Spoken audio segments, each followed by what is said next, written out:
Start of a new week means we have a new Gita teaching of the week. Welcome to the channel.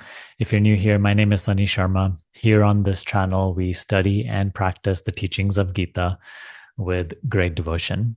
Every week, we do a new Gita teaching of the week where we strive to practice that teaching throughout the week so that little by little, day by day, week by week, we grow our practice. So today I have a teaching for you from chapter 5. Renounce and rejoice. In this chapter, Krishna talks about the path of service, the path of action. He tells us that action is not merely for the sake of what you do in the world, what you achieve in the world. Action is also your spiritual practice. It is a way that we purify our mind of all selfish desire, anger, fear, attachment. So the teaching of this week will come to us from verse 10 and 11. By the way, I'm following the Eknath Easwaran translation. I found this to be the clearest translation of the Gita. So that's what we cover here on the channel. If you'd like to follow along, you should pick up a copy. However, any other translation will do as well. So let me read it out. We'll sort of break down the teaching step by step, and then we'll, towards the end of the video, talk about how to very simply apply the teaching in your life this week. Those who surrender to Brahman all selfish attachments are like the leaf of a lotus floating clean and dry in water. Sin cannot touch them. So here Krishna is telling us, and throughout the chapter he tells us, that it is selfish attachment to what our action must get us, what outcome it must create for us, that keeps us bound in the world, that keeps us bound in the ego, in suffering.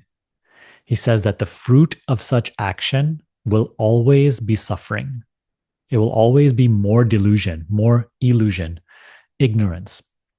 So when we act with selfish attachment, it further clouds wisdom.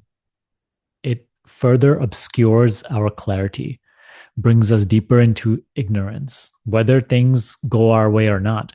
Even if we achieve the very things we wanted, that we were so attached to, it still brings suffering, and it still brings us into deeper ignorance. So here Krishna is telling us, those who surrender to Brahman, to God, to truth, to Krishna himself, all selfish attachments are like the leaf of a lotus floating clean and dry in water.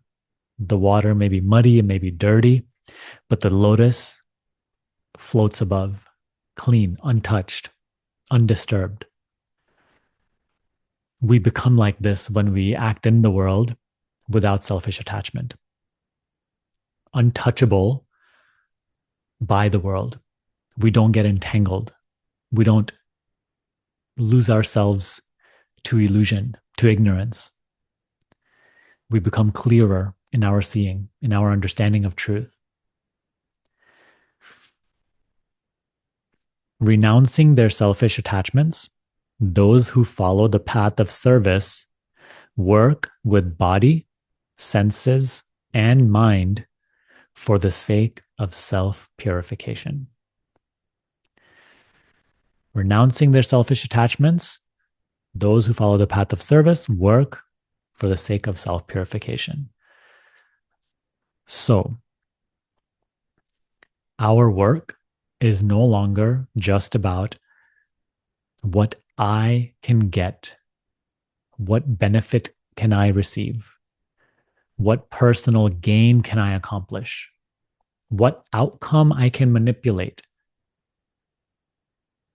We observe our action, and instead of only acting with desire for worldly and personal gain, we make our action a way of approaching or pursuing truth, God. We renounce to God our selfish attachments, our selfish desire, and we act for the sake of self-purification, working selflessly. That doesn't mean that you only work for the good of others, meaning like you don't do anything for yourself, you don't eat, you don't rest, you don't enjoy. No, You do everything you need to do. You live a normal life. You handle your responsibilities with care. You do your job. You work. You take care of your family. You take care of yourself. But all of these activities you are now cleansing self concern from, worry from, fear from. All of these activities, all that you have to do, all that life is demanding of you to do, you are cleansing selfish motive, attachment, desire from.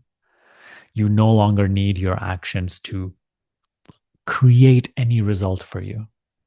You leave that part to God completely. Tomorrow you go to work. Of course, you're working for money, you're working to take care of your family, you're working to improve your position, but those are now all superficial to you. What you're really working for is God, okay? God is your main goal.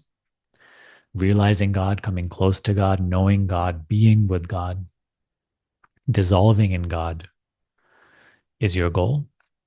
And now your action is a way, how you act in the world is a way for you to fulfill that goal.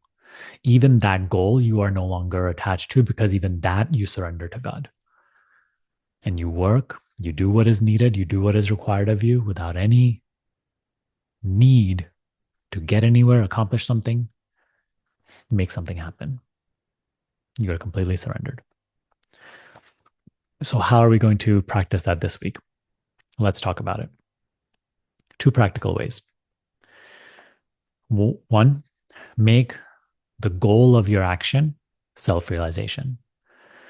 As you do everything this week, know that you are like you're working during your day for the sake of self-purification.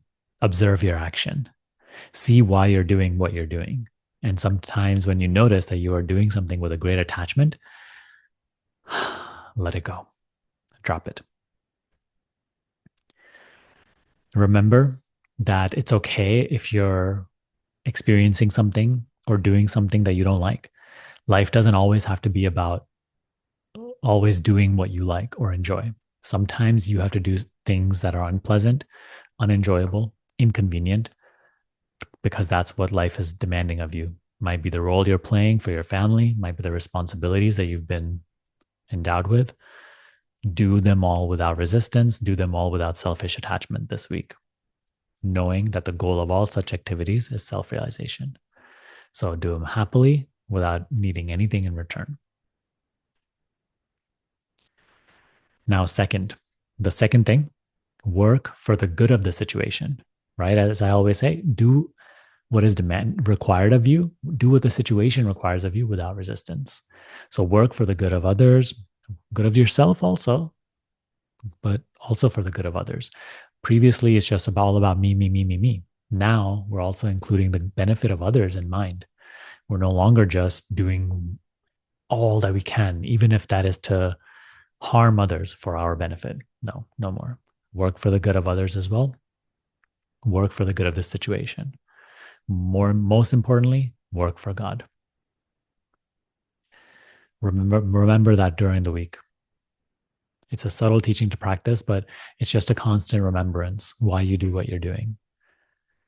If you just have a simple remembrance in every activity, that, hey, I'm doing this for God. I don't need any benefit. I don't need this action to create any worldly outcome for me. Whatever God gives me, I'm happy. Then we live content here and now.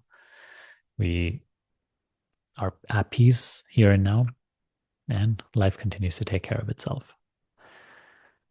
All right. So if you need help with this, join our study group. I'll link it down below. Other than that, best of luck with your practice this week.